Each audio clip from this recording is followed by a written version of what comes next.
Hello दोस्तों, आज हम लोग कक्षा 8 का हिस्ट्री पढ़ेंगे। अध्याय 6 बुनकर, लोहा बनाने वाले और फैक्ट्री मालिक। 17वीं सदी में सूरत बंदरगाह पर व्यापारिक जहाज भारत के पश्चिमी तट पर गुजरात स्थित सूरत हिंद महासागर के रास्ते होने वाले व्यापार के सबसे महत्वपूर्ण बंदरगाहों में से एक था। डच और ब्रिटिश व्यापारिक जहाज 17वीं सदी की शुरुआत से ही इस बंदरगाह का इस्तेमाल करने लगे थे। 18वीं सदी में इस बंदरगाह का महत्व गिरने लगा। इस अध्याय में हम कपड़ा और लोहा व इस्पात उद्योग, इन दो उद्योगों का विशेष अध्ययन करते हुए देखेंगे कि ब्रिटिश शासन के अंतर्गत भारतीय कारीगरी और उद्योगों की दशा क्या थी। आधुनिक विश्व में औद्योगिक क्रांति की दृष्टि से ये दोनों ही उद्योग बहुत महत्वपूर्ण थे। सूती कपड़े के मशीनी उत्पादन ने ही 19वीं सदी के ब्रिटेन को दुनिया का सबसे प्रमुख औद्योगिक राष्ट्र बना दिया था। 1850 के दशक से जब ब्रिटेन का लोहा और इस्पात उद्योग में पनपने लगा तो ब्रिटेन दुनिया का कारखाना कहलाने लगा। ब्रिटेन के औद्योगिकीकरण और भारत पर ब्रिटिश विजय और उपनिवेशीकरण में गहरा संबंध था। आप अध्याय 2 में देख चुके हैं कि ईस्ट इंडिया कंपनी के व्यापारिक हितों की रक्षा के लिए किस तरह भारतीय भूभागों पर कब्जे हुए और किस तरह व्यापार का ढांचा बदलता गया। 18वीं सदी के आखिर में ईस्ट इंडिया कंपनी भारत से चीज़ें खरीदती थी और उन्हें इंग्लैंड व यूरोप में ले जाकर बेच देती थी। इसी क्रय विक्रय से उसे भारी मुनाफा होता था। जैसे ब्रिटेन का औद्योगिक उत्पादन बढ़ने लगा, वहाँ के उद्योगपति भारत को अपने औद्योगिक उत्पादों के विशाल बाजार के रूप में देखने लगे। इस तरह ब्रिटेन से तैयार माल भारत के बाजारों में आने लगा। इससे भारतीय शिल्पों और उद्योगों पर किस तरह के असर पड़े, प्रस्तुत अध्याय में हम इसी सवाल पर चर्चा करेंगे। भारतीय कपड़े और विश्व बाजार। आइए पहले कपड़ा उत्पादन पर नज़र डालें। बंगाल पर अंग्रेजों की विजय से पहले 1750 के आसपास भारत पूरी दुनिया में कपड़ा उत्पादन के क्षेत्र में औरों से कोसों आगे था। भारतीय कपड़े लंबे समय से अपनी गुणवत्ता और बारीक कारीगरी के लिए दुनिया भर में मशहूर थे। दक्षिण पूर्वी एशिया, जावा, सुमात्रा और पेनांग तथा पश्चिमी एवं मध्य एशिया में इन कपड़ों का भारी व्यापार था। 16वीं शताब्दी से यूरोप की व्यापारिक कंपनियां यूरोप में बेचने के लिए भारतीय कपड़े खरीदने लगी थी। इस फलते फूलते व्यापार और भारतीय बुनकरों के हुनर की यादें अंग्रेजी और अन्य भाषाओं के बहुत सारे शब्दों में आज भी जिंदा है। ऐसे शब्दों की जड़ों को ढूंढना और उनके अर्थ जानना बड़ा मज़ेदार है। पटोला बुनाई। 19वीं सदी के मध्य पटोला बुनाई सूरत, अहमदाबाद और पाटन में होती थी। इंडोनेशिया में इस बुनाई का भारी बाजार था और वहाँ यह स्थानीय बुनाई परंपरा का हिस्सा बन गई थी। शब्दों में इतिहास छिपा है। यूरोप के व्यापारियों ने भारत से आया बारीक सूती कपड़ा सबसे पहले मौजूदा इराक के मोसुल शहर में अरब के व्यापारियों के पास देखा था। इसी आधार पर वे बारीक बुनाई वाले सभी कपड़ों को मसलिन यानी मलमल कहने लगे। जल्दी ही यह शब्द खूब प्रचलित हो गया। मसालों की तलाश में जब पहली बार पुर्तगाली भारत आए तो उन्होंने दक्षिण पश्चिमी भारत में केरल के तट पर कालीकट में डेरा डाला। यहाँ से वे मसालों के साथ साथ सूती कपड़ा भी लेते गए। कालीकट से निकले शब्दों को कैलिको कहने लगे।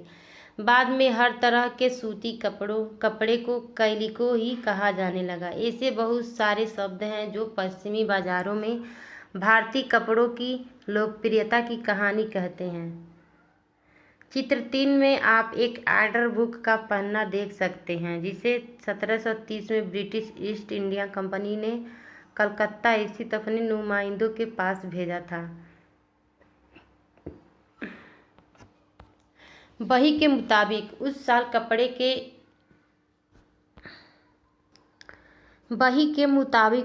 कपड़े के 5,89,000 थानों का ऑर्डर मिला था। यदि आप इसी बही के पन्नों को पलटते तो आपको पता चलता कि उसमें सूती और रेशमी कपड़े की 98 किस्मों का जिक्र किया गया है। 98 किस्मों का जिक्र किया गया है। यूरोपीय व्यापारी उन्हें पीस गुड्स कहते थे, जो आमतौर पर 20 गज लंबा और 1 गज चौड़ा थान होता था। ईस्ट इंडिया कंपनी की ऑर्डर बही एक पन्ना 1730। गौर से देखें कि बही में किस तरह एक एक चीज़ की कीमत लंदन में ही तय कर दी गई थी। ये सामान मंगाने के लिए कंपनी को 2 साल पहले ऑर्डर देने पड़ते थे, क्योंकि ऑर्डर को भारत भेजने जरूरी कपड़े बनवाने और उन्हें आपस भिजवाने में इतना समय तो लग ही जाता था। जब कपड़े के थान लंदन पहुंच जाते थे तो उन्हें नीलामी के जरिए बेच दिया जाता था।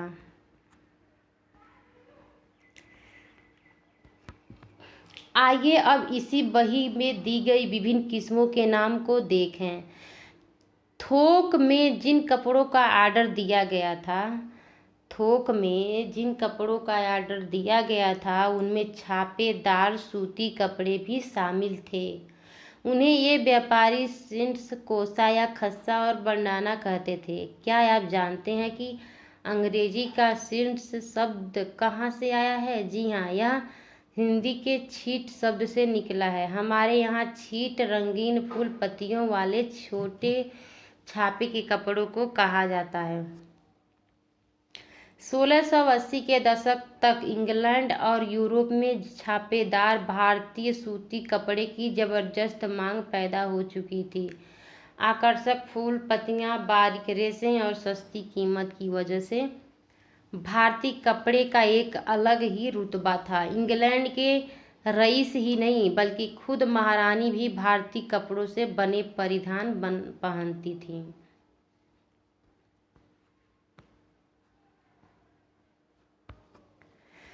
बंडाना शब्द का इस्तेमाल गले या सिर पर पहनने वाले चटक रंग के छापेदार गुलबंद के लिए किया जाता है। यह शब्द हिंदी के बांधना शब्द से निकला है।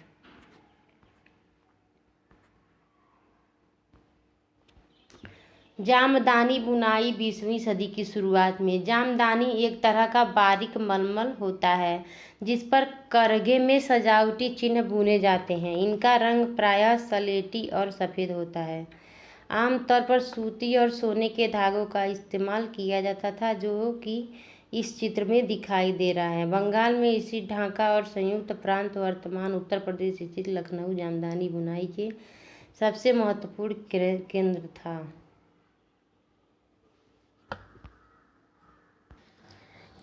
क्या आप जानते हैं कि अंग्रेजी का सिंट्स शब्द कहाँ से आया है? जी हाँ, यह हिंदी के छीट शब्द से निकला है। हमारे यहाँ छीट रंगीन फूल पत्तियों वाले छोटे कपड़े को कहा जाता है। 1680 के दशक तक इंग्लैंड और यूरोप में छापेदार भारतीय सूती कपड़े की जबरदस्त मांग पैदा हो चुकी थी। आकर्षक फूल पत्तियों, बारीक के रेशे और सस्ती कीमत की वजह से भारतीय कपड़े का एक अलग ही रुतबा था। इंग्लैंड के रईस ही नहीं बल्कि खुद महारानी भी भारतीय कपड़ों से बने परिधान पहनती थीं। बंडाना शब्द का इस्तेमाल गले या सिर पर पहनने वाले चटक रंग के छापेदार गुलबंद के लिए किया जाता है। यह शब्द हिंदी के बांधना शब्द से निकला है। इस श्रेणी में चटक रंगों वाले ऐसी बहुत सारी किस्म के कपड़े आते थे जिन्हें बांधने और रंग साजी की विधियों से ही बनाया जाता था। मछलीपट्टनम आंध्र प्रदेश में बारीक कपड़े पर छपाई छींट 19वीं सदी के मध्य में ईरान और यूरोप को निर्यात होने वाले छींट का यह बढ़िया उदाहरण है। बही में कई दूसरी तरह के कपड़ों का भी जिक्र है जिनका नाम उनके जन्म स्थान के अनुसार लिखा गया है। कासिम बाजार, पटना, कलकत्ता, उड़ीसा, चारपुर आदि इन शब्दों के व्यापक प्रयोग से पता चलता है कि दुनिया के विभिन्न भागों में भारतीय कपड़े कितने मशहूर हो चुके थे।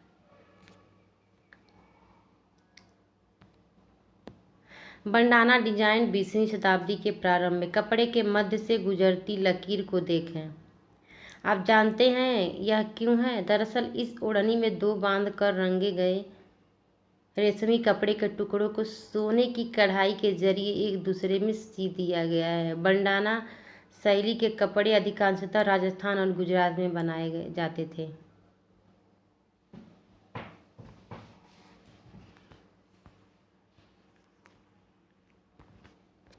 यूरोपीय बाजारों में भारतीय कपड़ा 18वीं सदी की शुरुआत तक आते आते भारतीय कपड़े की लोकप्रियता से बेचैन इंग्लैंड के ऊन व रेशम निर्माता भारतीय कपड़ों के आयात का विरोध करने लगे थे। इसी दबाव के कारण 1720 में ब्रिटिश सरकार ने इंग्लैंड में छापेदार सूती कपड़े छीट के इस्तेमाल पर पाबंदी लगाने के लिए एक कानून पारित कर दिया।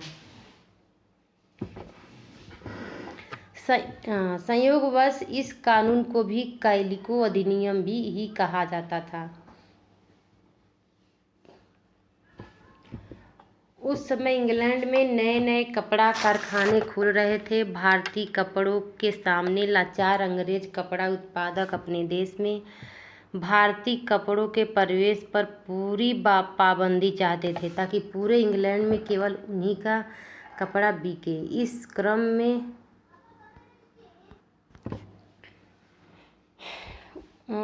उस समय इंग्लैंड में नए नए कपड़ा कारखाने खुले रहते थे। भारतीय कपड़ों के सामने लाचार अंग्रेज कपड़ा उत्पादक अपने देश में भारतीय कपड़ों के प्रवेश पर पूरी पाबंदी चाहते थे ताकि पूरे इंग्लैंड में केवल उन्हीं का कपड़ा बिके। इस क्रम में इंग्लैंड की सरकार ने सबसे पहले कैलिको छपाई उद्योग को ही सरकारी संरक्षण में विकसित किया।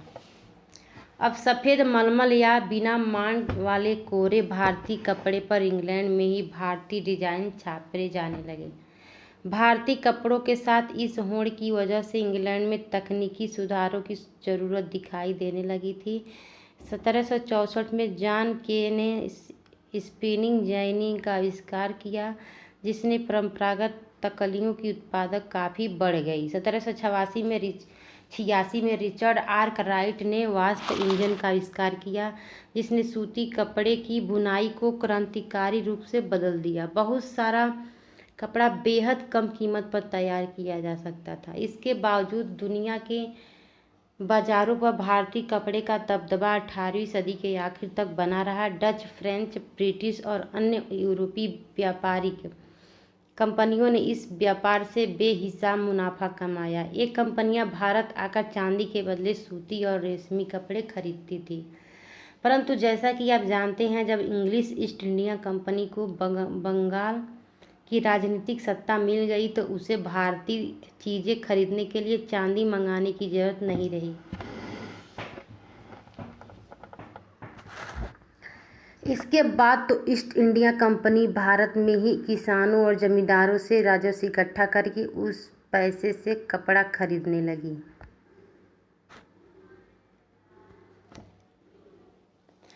कोचीन स्थित डच बस्ती का समुद्र से दिखता दृश्य। 17वीं शताब्दी में जैसे जैसे यूरोपीय व्यापार फैला, विभिन्न बंदरगाहों पर व्यापारिक बस्तियां भी बनने लगी।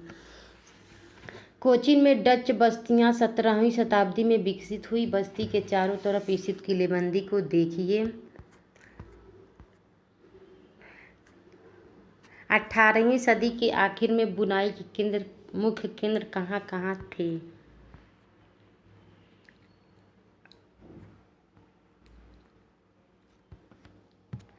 अगर आप इस नक्शे को देखें तो पाएंगे कि 19वीं सदी के प्रारंभ में कपड़ा उत्पादन 4 क्षेत्रों में केंद्रित था। बंगाल सबसे महत्वपूर्ण केंद्रों में से एक था। डेल्टा की असंख्य नदियों से सटे बंगाल के उत्पादन केंद्र अपना माल दूर दूर तक आसानी से भेज सकते थे। याद रखें कि 19वीं सदी के प्रारंभ में रेलवे की शुरुआत नहीं हुई थी और सड़कें भी अभी बननी ही शुरू हो रही थी। पूर्वी बंगाल अब बांग्लादेश स्थित ढाका 18वीं सदी में सबसे महत्वपूर्ण कपड़ा उत्पादन केंद्र था। ये शहर अपनी मलमल और जामदानी बुनाई के लिए दूर दूर तक प्रसिद्ध था। यदि आप नक्शे में भारत के दक्षिण भाग को देखें तो मद्रास से उत्तरी आंध्र प्रदेश तक फैले कोरोमंडल तक के साथ साथ सूती कपड़ा बुनाई केंद्रों का एक और समूह दिखाई पड़ेगा। पश्चिमी तट पर मुख्य केंद्र गुजरात में स्थित थे। बुनकर कौन थे? बुनकर आमतौर पर बुनाई का काम करने वाले समुदायों के ही कारीगर होते थे। वे पीढ़ी दर पीढ़ी इसी हुनर को आगे बढ़ाते थे। बंगाल के तांती, उत्तर भारत के जुलाहे या मोमिन, दक्षिण भारत के साले और कोल्लार तथा देवांग समुदाय बुनकरी के लिए प्रसिद्ध थे। सूत कातना कपड़ा का उत्पादन का सबसे पहला चरण था। यह काम अधिकांशतः महिलाओं के जिम्मे रहता था। चरखा और तकली घर घर में पाए जाते थे। धागे को चरखे पर काट कर तकली पर लपेट दिया जाता था। जब कताई पूरी हो जाती तो बुनकर इस धागे से कपड़े बुनते थे। ज़्यादातर समुदायों में बुनाई का काम पुरुष करते थे। रंगीन कपड़ा बनाने के लिए रंगरेज इस धागे को रंग देते थे। छपाईदार कपड़ा बनाने के लिए बुनकरों को चिप्पीगार नामक माहिर कारीगरों को ज़रूरत होती थी, जो ठप्पे से छपाई करते थे। हथकरघों पर होने वाली बुनाई और उससे जुड़े व्यवसायों से लाखों भारतीयों की रोजी रोटी चलती थी। भारतीय कपड़े का पतन। ब्रिटेन में सूती कपड़ा उद्योग के विकास से भारतीय कपड़ा उत्पादकों पर कई तरह के असर पड़े। पहला, अब भारतीय कपड़े को यूरोप और अमेरिका के बाज़ारों में ब्रिटिश उद्योगों में बने कपड़ों से मुकाबला करना पड़ता था। दूसरा, भारत से इंग्लैंड को कपड़े का निर्यात मुश्किल होता जा रहा था, क्योंकि ब्रिटिश सरकार ने भारत से आने वाले कपड़े पर भारी सीमा शुल्क थोप दिए थे। इंग्लैंड में बने सूती कपड़े ने 19वीं सदी की शुरुआत तक भारतीय कपड़े को अफ्रीका, अमेरिका और यूरोप के परंपरागत बाजारों से बाहर कर दिया था। इसी वजह से हमारे यहाँ के हजारों बुनकर बेरोजगार हो गए। सबसे बुरी मार बंगाल के बुनकरों पर पड़ी। ब्रिटिश और यूरोपीय कंपनियां ने भारतीय माल खरीदने बंद कर दिए और उनके एजेंटों ने तयशुदा आपूर्ति के लिए बुनकरों को पेशगी देना बंद कर दिया था। परेशान बुनकरों ने मदद के लिए बार बार सरकार से गुहार लगाई। बंगाल का एक तांती बुनकर बेल्जियन चित्रकार सोलमीस द्वारा बनाया गया चित्र 1790 का दशक। इस चित्र में तांती बुनकर गड्ढे वाले करघे में काम कर रहा है। क्या आप जानते हैं कि गड्ढे वाला करघा क्या होता है? औरांग। फारसी भाषा में गोदाम को औरांग कहा जाता है। वहाँ बिक्री से पहले चीज़ों को जमा करके रखा जाता है। वर्कशॉप के लिए भी यह शब्द इस्तेमाल होता है।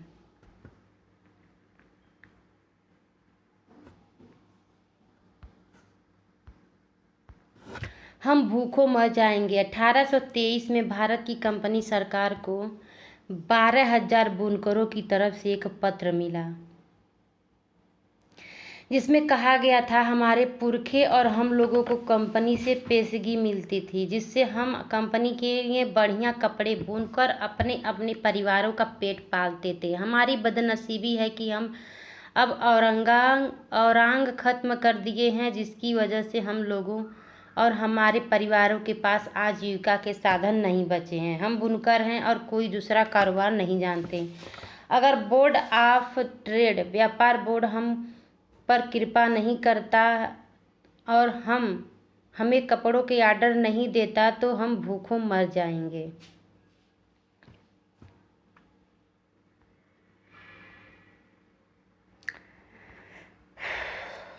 कृपया इसे अपने अखबार में प्रकाशित करें। 1828 में एक विधवा कताई कामगार ने समाचार दर्पण नामक बंगाली अखबार के नाम भेजे पत्र में अपनी दुर्दशा का इस तरह बयान किया था। सेवा में संपादक समाचार। मैं कताई कामगार हूँ। भारी कष्ट के साथ मैं यह पत्र लिख रही हूँ। कृपया इसे अपने पत्र में प्रकाशित करें। जब मेरी उम्र 22 साल थी तभी मेरे पति का देहांत हो गया।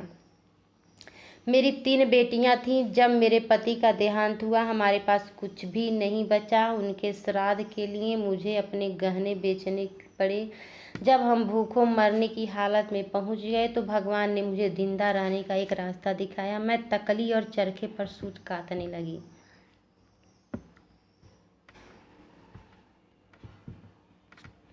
बुनकर हमारे घर आते और 3 तोले प्रति रुपये की दर से सूत खरीद कर ले जाते। बुनकरों से मुझे जितनी पेशगी चाहिए होती थी मुझे मिल जाती थी। इस तरह हम खाने पीने और कपड़ों के बारे में निश्चित रहने लगे। कुछ सालों में मैंने 28 रुपया इकट्ठा कर लिए।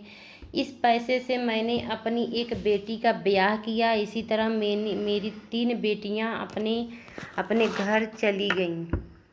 अब 3 साल से अब दोनों औरतें, मेरी सास और मैं, दाने दाने को तरस रहे हैं। अब सूत खरीदने वाले बुनकर हमारे पास नहीं आते। अगर मैं बाजार में सूत भेजती हूँ तो पहले के मुकाबले 1/4 दाम भी नहीं मिलते। समझ में नहीं आता कि ये सब कैसे हो गया। मैंने बहुतों से पूछा। लोग कहते हैं कि बाहर से बिलायती सूत आयात किया जा रहा है। बुनकर वही सूत खरीद कर कपड़ा बनाते हैं। लोग इस सूत का बना कपड़ा 2 महीने भी नहीं पहन पाते, वह गलकर तार तार हो जाता। कष्टों में फंसी एक कताई कामगार की आप बीती। लेकिन असली दुर्दिन तो अभी आने वाले थे। 1830 के दशक तक भारतीय बाजार ब्रिटेन में बने सूती कपड़े से पट गए। दरअसल 1880 के दशक तक स्थिति यह हो गई कि भारत के लोग जितना सूती कपड़ा पहनते थे उसमें से 2/3 ब्रिटेन का बना होता था। इसमें न केवल बुनकरों बल्कि सूत काटने वालों को भी हालत खराब होती गई। जो लाखों ग्रामीण महिलाएं सूत काटकर ही अपनी आजीविका चला रही थी वे बेरोजगार हो गईं। लेकिन भारत में हथकरघों से होने वाली बुनाई पूरी तरह खत्म नहीं हुई। इसकी वजह यह थी कि कपड़ों की कुछ किस्में मशीनों पर नहीं बन सकती थी। भला जटिल और मनभावन किनारियों वाली साड़ी या परंपरागत बुनाई वाले कपड़े मशीनों पर कैसे बन सकते थे। इन कपड़ों की न केवल रईसों के बीच बल्कि मध्य वर्ग में भी काफ़ी मांग थी और न ही ब्रिटेन के कपड़ा मिलों में वह बेहद मोटा कपड़ा बनता था जिसे भारतीय गरीब पहनते थे।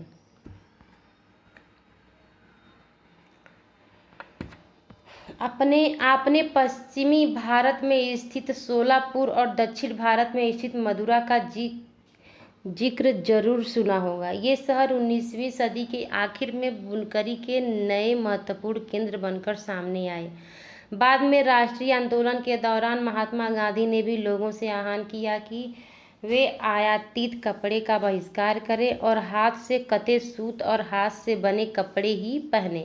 इस तरह खादी राष्ट्रवाद का प्रतीक बनती चली गई। चरखा भारत की पहचान बन गया और 1931 में उसे भारतीय राष्ट्रीय कांग्रेस के तिरंगे झंडे के बीच वाली पट्टी में जगह दी गई। आइए देखें कि आजीविका के साधन गंवा चुके बुनकरों और सूत काटने वालों में का क्या हुआ।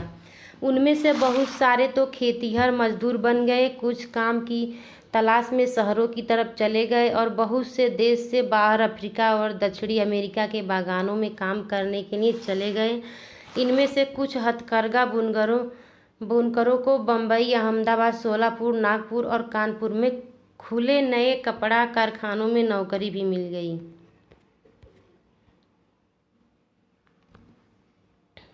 सूती कपड़ा मिलों का उदय। भारत में पहली सूती कपड़ा मिल 1854 में बम्बई में स्थापित हुई। यह कताई मिल थी। 19वीं सदी की शुरुआत से ही भारत से इंग्लैंड और चीन को होने वाले कच्चे कपास के निर्यात के लिए बम्बई एक महत्वपूर्ण बंदरगाह बन चुका था। बम्बई पश्चिमी भारत की एक काली मिट्टी वाली उस विशाल पट्टी से काफ़ी निकट था जहाँ कपास की खेती की जाती थी। जब वहाँ सूती कपड़ा मिलों की स्थापना हुई तो उन्हें कच्चा माल आसानी से मिलने लगा। एक कपास कारखाने में काम करती मजदूर महिलाएं सन 1900 के लगभग राजा दीनदयाल द्वारा लिया गया चित्र। कताई विभाग में ज़्यादातर मजदूर महिलाएं होती थीं जबकि बुनकर विभाग में ज़्यादातर पुरुष होते थे।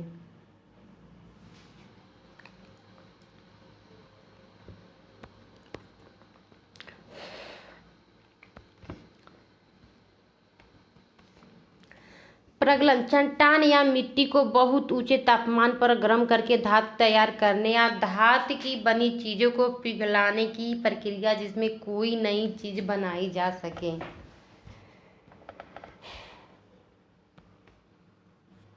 सन 1900 तक आते आते बम्बई में 84 कपड़ा मिलें चालू हो चुकी थीं। उनमें से बहुत सारी मिलें पारसी और गुजराती व्यवसायों ने खोली थी जो चीन के साथ व्यापार के जरिए काफ़ी पैसा कमा चुके थे। इस दौरान दूसरे शहरों में भी ऐसे कई कारखाने खोले गए। अहमदाबाद में पहला कारखाना 1861 में खुला। अगले ही साल संयुक्त प्रांत स्थित कानपुर में भी एक कारखाना खुल गया। सूती कपड़ा मिलों की बढ़ती संख्या के कारण मजदूरों की मांग भी बढ़ने लगी। हजारों गरीब काश्तकार, दस्तकार और खेतिहर कामगार कारखानों में काम करने के लिए शहरों की तरफ जाने लगे। प्रारंभिक कुछ दशकों के दौरान भारतीय कपड़ा कारखानों को बहुत सारी समस्याओं से जूझना पड़ा।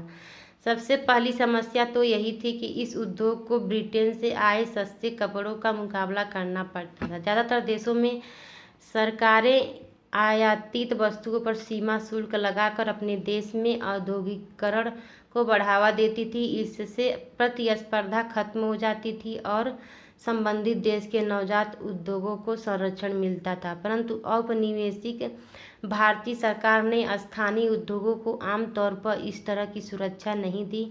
लिहाजा भारत में औद्योगिक सूती वस्त्र उत्पादन की पहली लहर प्रथम विश्व युद्ध के समय दिखाई दी, जब ब्रिटेन से आने वाले कपड़े की मात्रा में काफ़ी कमी आ गई थी और सैनिक जरूरतों को पूरा करने के लिए भारतीय कारखानों से कपड़े का उत्पादन बढ़ाने की मांग की जाने लगी।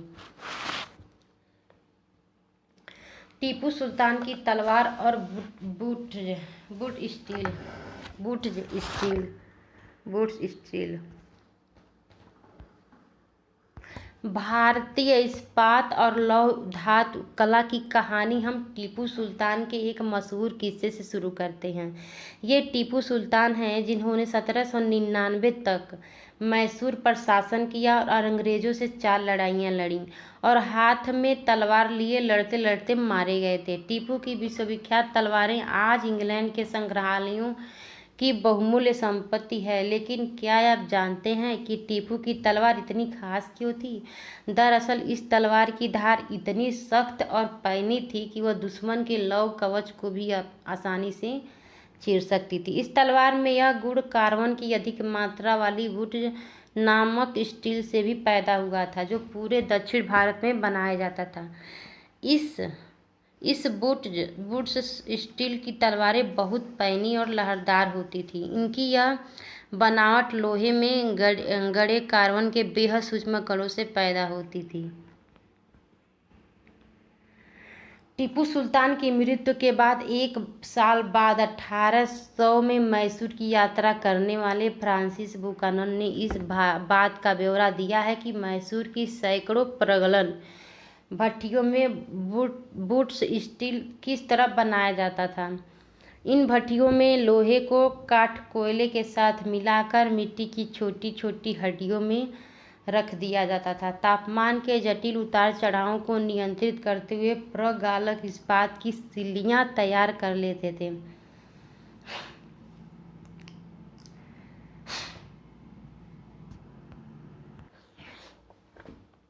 तापमान के जटिल उतार चढ़ाव को नियंत्रित करते हुए प्रगालक इस्पात की सिल्लियाँ तैयार कर लेते थे जिनका न केवल भारत बल्कि पश्चिमी और मध्य एशिया में भी तलवार बनाने के लिए इस्तेमाल किया जाता था।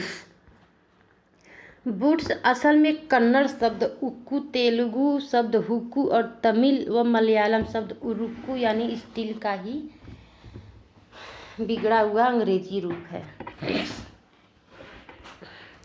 भारतीय बूट्स ने यूरोपीय वैज्ञानिकों को काफ़ी आकर्षित किया था। विश्वविख्यात वैज्ञानिक और बिजली और विद्युत चुंबकत्व का आविष्कार करने वाले माइकल फैराडे ने भारतीय बूट्स स्टील की विशेषताओं का 4 साल तक अध्ययन किया, परंतु दक्षिण भारत में इतनी प्रचलित बूट्स स्टील निर्माण प्रक्रिया 19वीं सदी के मध्य तक आते आते पूरी तरह लुप्त हो चुकी थी। क्या आप बता सकते हैं ऐसा क्यों हुआ होगा? भारत और पर अंग्रेजों की जीत के साथ ही यहाँ का तलवार और हथियार उद्योग समाप्त हो गया और भारतीय कारीगरों द्वारा बनाए गए लोहे और इस्पात का स्थान इंग्लैंड से आए लोहे और इस्पात ने ले लिया।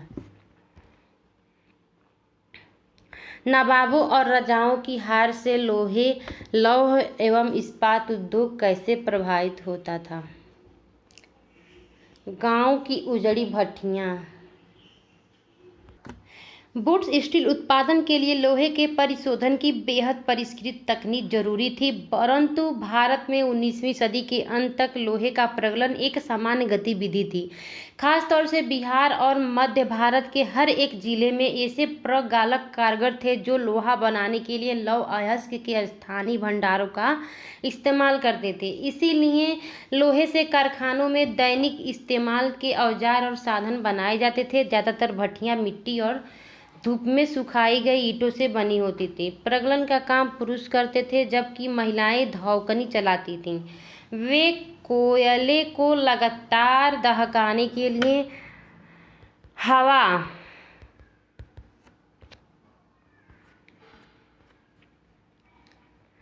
फेंकती रहती थी। 19वीं सदी के अंत तक आते आते लोहे के प्रगलन का हुनर खत्म होने लगा था। ज़्यादातर गांव में भट्टियां ठंडी पड़ चुकी थीं और लोहे का उत्पादन गिरता जा रहा था। ऐसा क्यों हुआ?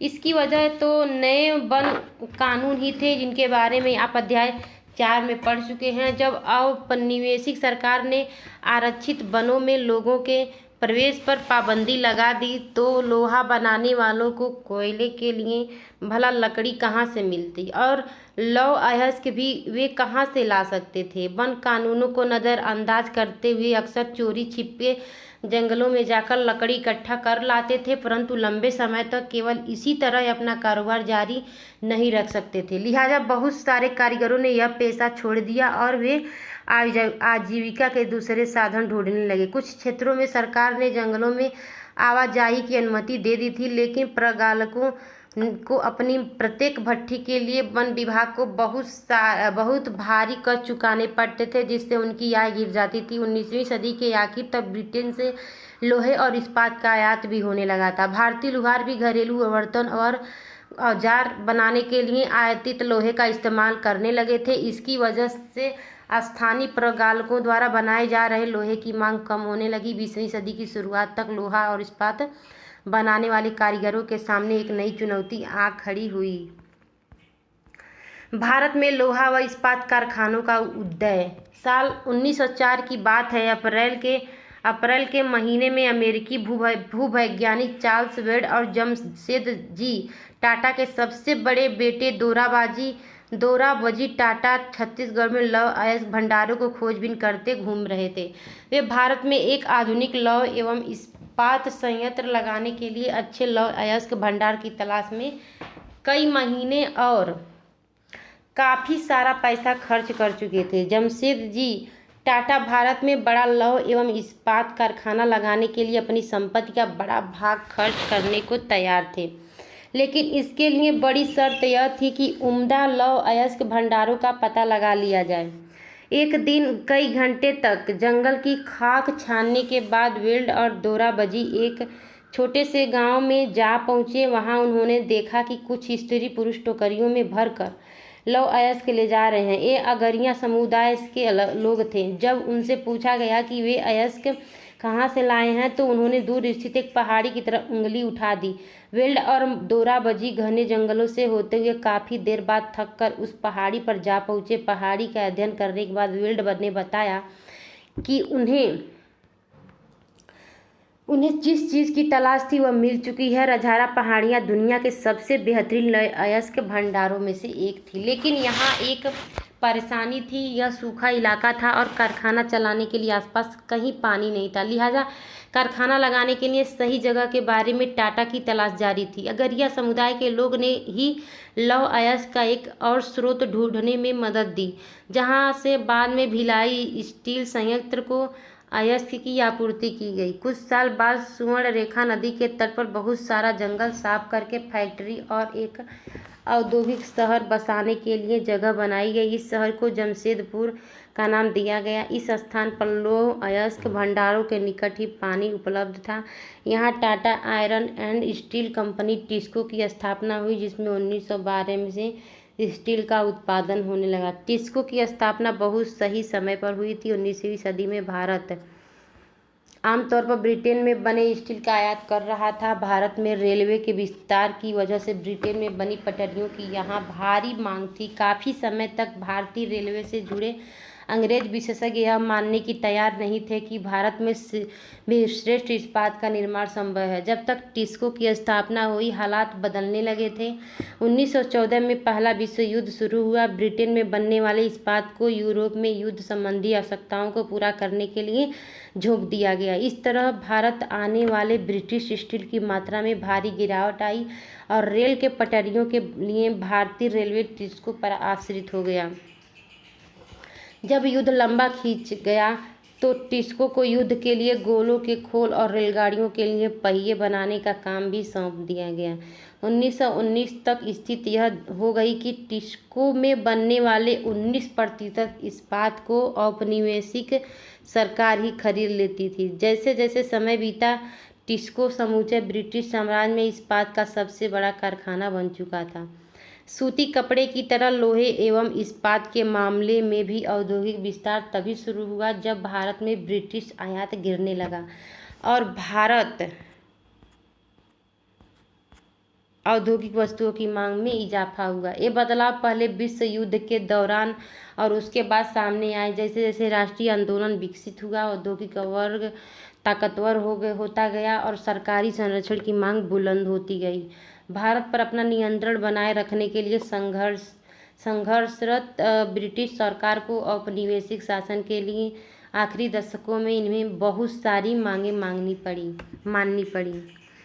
जापान में औद्योगिकीकरण के शुरुआती साल, ये आप लोग पढ़ लीजिएगा।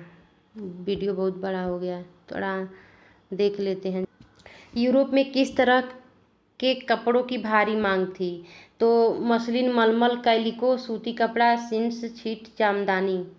जामदानी क्या है? जामदानी एक तरह का बारीक मलमल है जिस पर करघे में सजावटी चिन्ह बुने होते हैं। बंडाना क्या है? बंडानी शब्द का प्रयोग गले या सिर पर पहनने वाले चटक रंग के छापेदार गुलबंद के लिए किया जाता है। बंडाना शैली के कपड़े अधिकांश राजस्थान और गुजरात में बनाए जाते हैं। अगरिया कौन होते हैं?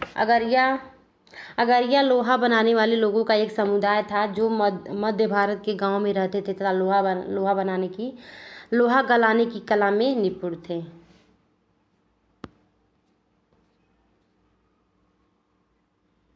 रिक्त स्थानों की पूर्ति करो। अंग्रेजी का शीट शब्द के छींट शब्द से निकला है। टीपू की तलवार बूट स्टील से बनी हुई थी। भारत का कपड़ा 19वीं सदी में गिरने लगा। विभिन्न कपड़ों के नाम से उनके इतिहासों के बारे में क्या पता चलता है? तो अंग्रेजी के शीट शब्द हिंदी के शीट शब्द से निकला है। हमारे यहाँ छीट रंगीन फूल पत्तियों वाले छोटे छापे कपड़ों को कहा जाता है। बंडा शब्द का प्रयोग गले या सिर बांधने वाले चटक रंग के छपेदार बूंद के लिए किया जाता है। यह शब्द हिंदी के बांधना शब्द से मिला है। इंग्लैंड के ऊन और रेशम उत्पादकों ने 18वीं सदी की शुरुआत में भारत से आयात होने वाले कपड़े का विरोध क्यों किया था? तो इंग्लैंड में नए नए कपड़ा कारखाने खुल रहे थे। अंग्रेज कपड़ा उत्पादक अपने देश में केवल अपना ही कपड़ा बेचना था। इंग्लैंड के ऊन व रेशम निर्माता भारतीय कपड़े की लोकप्रियता से परेशान थे। ब्रिटेन में कपास ब्रिटेन में कपास उद्योग के विकास से भारत के कपड़ा उत्पादकों पर किस तरह के प्रभाव पड़े। तो अब भारतीय कपड़े को यूरोप और अमेरिका के बाज़ारों में ब्रिटिश उद्योगों में बने कपड़ों से प्रतिस्पर्धा करनी पड़ती थी। भारत से इंग्लैंड को कपड़े का निर्यात कठिन हो गया, क्योंकि ब्रिटिश सरकार ने भारत से आने वाले कपड़े पर भारी सीमा शुल्क लगा दिए थे। 19वीं सदी में भारतीय लौह प्रगलन उद्योग का पतन क्यों हुआ? क्योंकि औपनिवेशिक सरकार के नए वन कानूनों में वनों को आरक्षित घोषित कर दिया।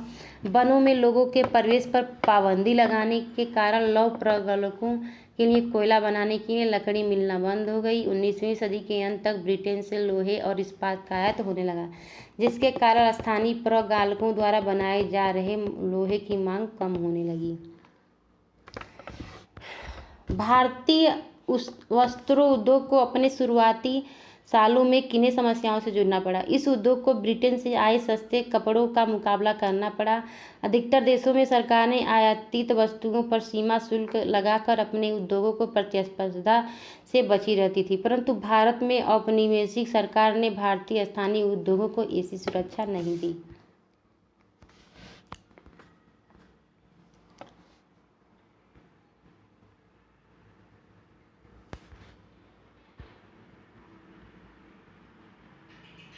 पहले महायुद्ध के दौरान अपना स्टील उत्पादन बढ़ाने में टिस्को को किस बात से मदद मिली? तो सन 1914 में पहला विश्व युद्ध शुरू हुआ। ब्रिटेन में उत्पादित इस्पात की खपत यूरोप में युद्ध की मांगों को पूरा करने के लिए होने लगी। भारत आने वाले ब्रिटिश स्टील की मात्रा में भारी गिरावट आई और भारतीय रेलवे भी पटरियों की आपूर्ति के लिए टिस्को पर आश्रित हो गया। औपनिवेशिक सरकार ने युद्ध लंबा खींचने की स्थिति में टिस्को को युद्ध के लिए गोलों के खोल और रेलगाड़ियों के पहिए बनाने का काम सौंप दिया। तो रेशमी कपड़ों की बुनाई अकबर काल से हुई और जरीदारी 19वीं शताब्दी से, संगमरमर मुगल काल से, कालीन मुगल काल से, व सूती वस्त्र मुगल काल से, चिकनकारी 320 ईसा पूर्व से, धातु कार्य 3000 ईसा पूर्व से। दोस्तों वीडियो बहुत बड़ा हो गया, अगले वीडियो में मिलते हैं। तो दोस्तों बाय, और मेरे वीडियो को ज़रूर लाइक कर दीजिएगा।